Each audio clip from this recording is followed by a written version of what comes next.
In the autumn of 1822, a ship left the docks of London carrying a cargo of hopeful people.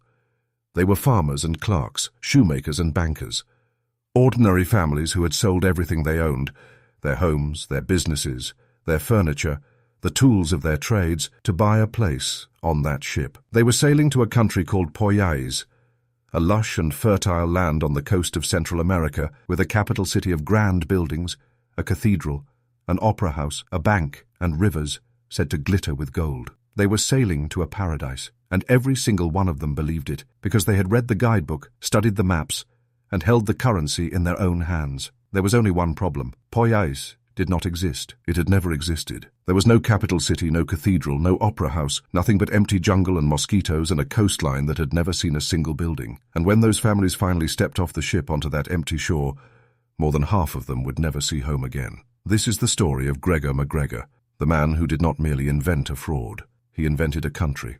He was born in Scotland in 1786, into a family with a proud military name and a taste for grandeur. Young Gregor MacGregor had the name, the bearing, and the swagger, and almost none of the substance.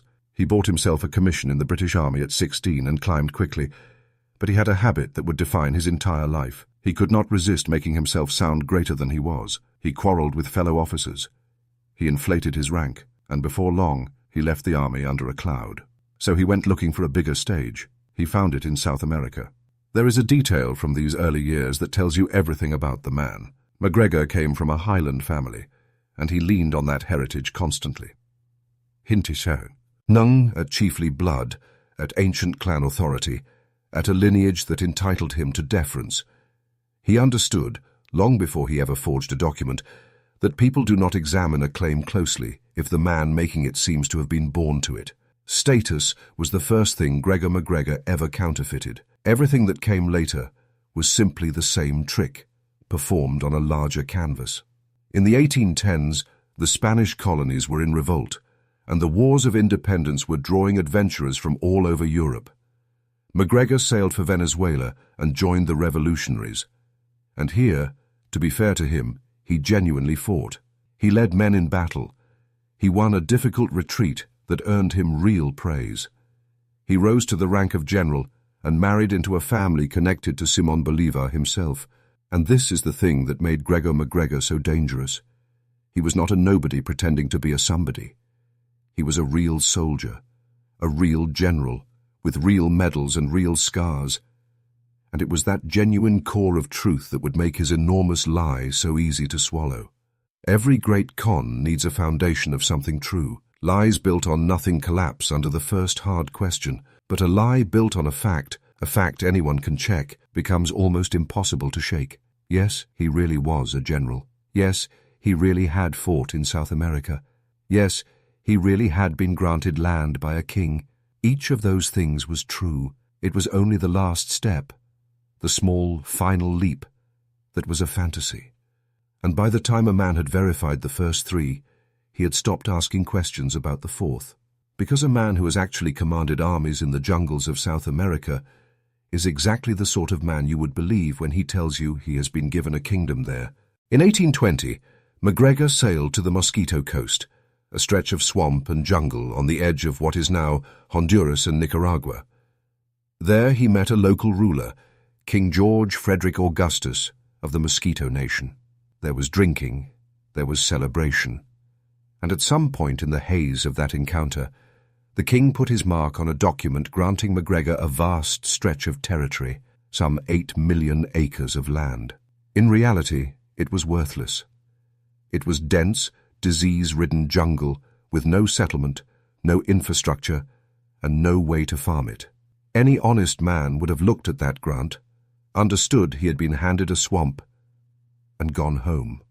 Gregor MacGregor looked at it and saw an empire. He sailed back to Britain and announced himself as His Serene Highness Gregor I, Cazique, or Prince of the Sovereign State of Poyais. And Britain, in that moment, was the perfect place to arrive with such a story. The wars with Napoleon had ended. Soldiers had come home to find no work waiting for them. In the Highlands, families were being pushed off land their ancestors had farmed for generations. And across London, A fever was building for investment in the newly independent nations of Latin America.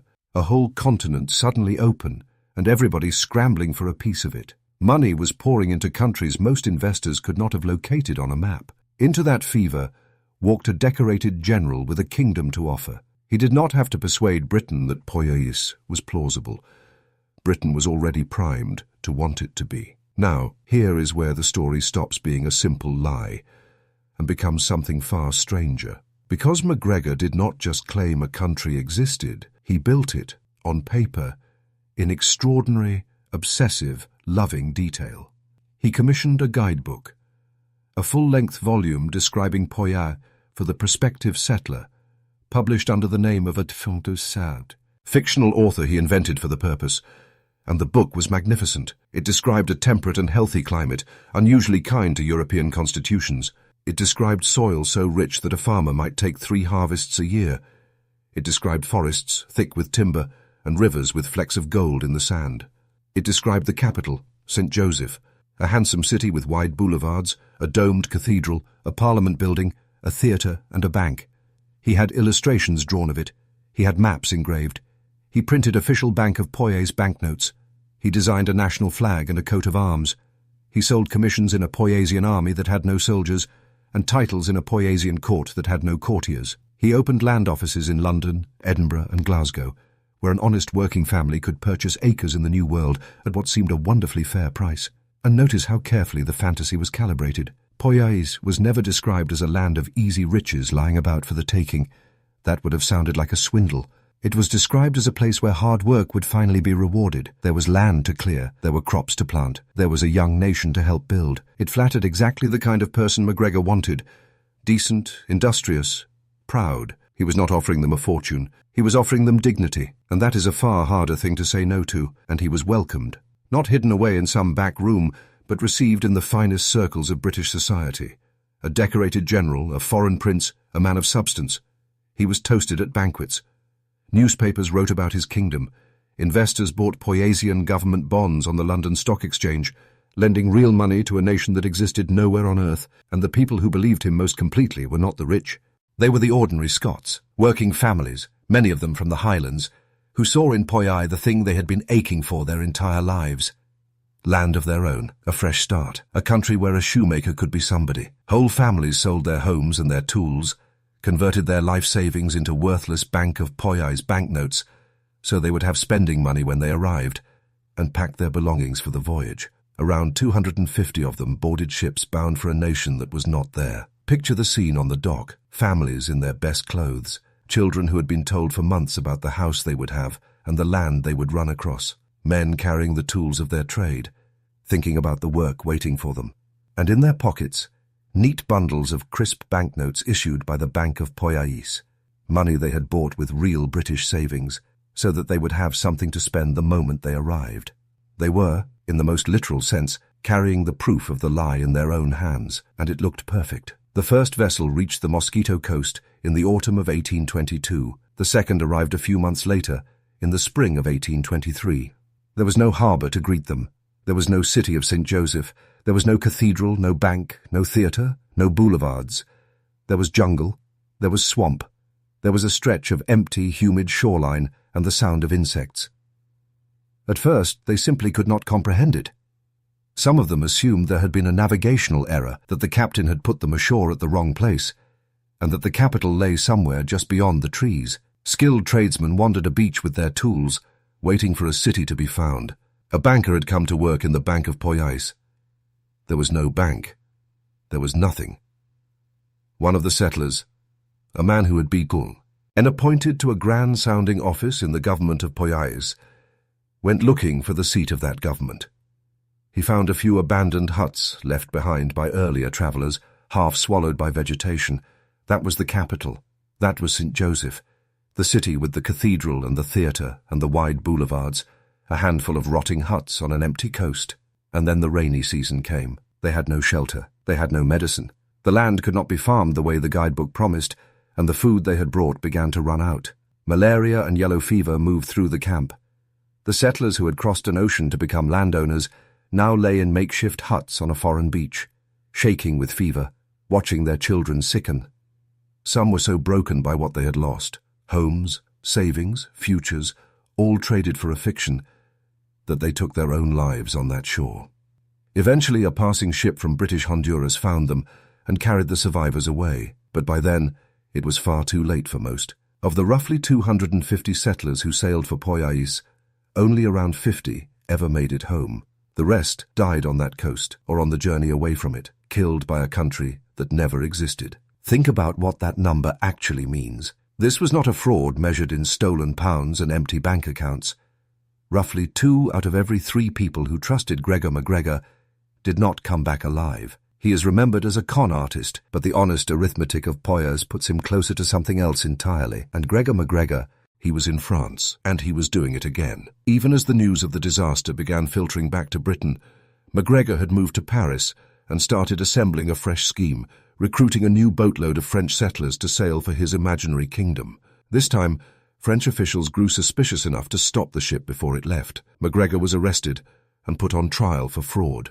He was acquitted, and he still would not stop. Over the following years, he returned again and again to the same lie, reissuing Poyaisian bonds, redrawing his schemes, still styling himself the cazique of Poyais, still finding people willing to believe. But here is the part that is hardest to accept. The survivors, the very people whose lives he had destroyed, did not all turn on him. Several of them publicly defended MacGregor, insisting the fault lay with others, that their prince had been let down by his agents. He had sold them a dream so complete that some of them could not bring themselves to give it up, even standing in the wreckage of it. That is the darkest thing about Gregor MacGregor.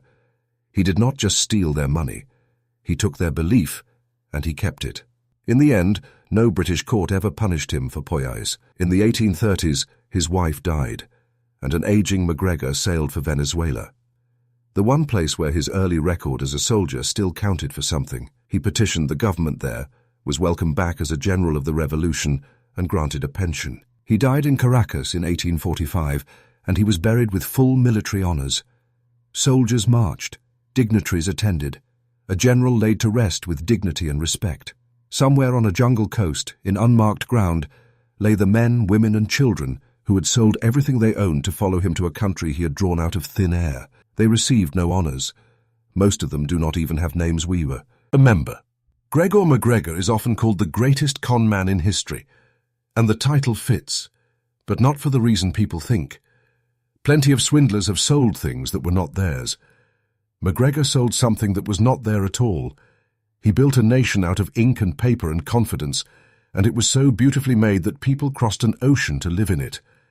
And that is the terrible lesson buried in this story. The most dangerous lie is not the one that sounds too good to be true. It is the one that gives you exactly what you were already desperate to believe. If you enjoyed this story, you know what this channel is about. The con, the cult, and the collapse. History's greatest deceivers, and the moment it all came crashing down. Subscribe, and I'll see you in the next one.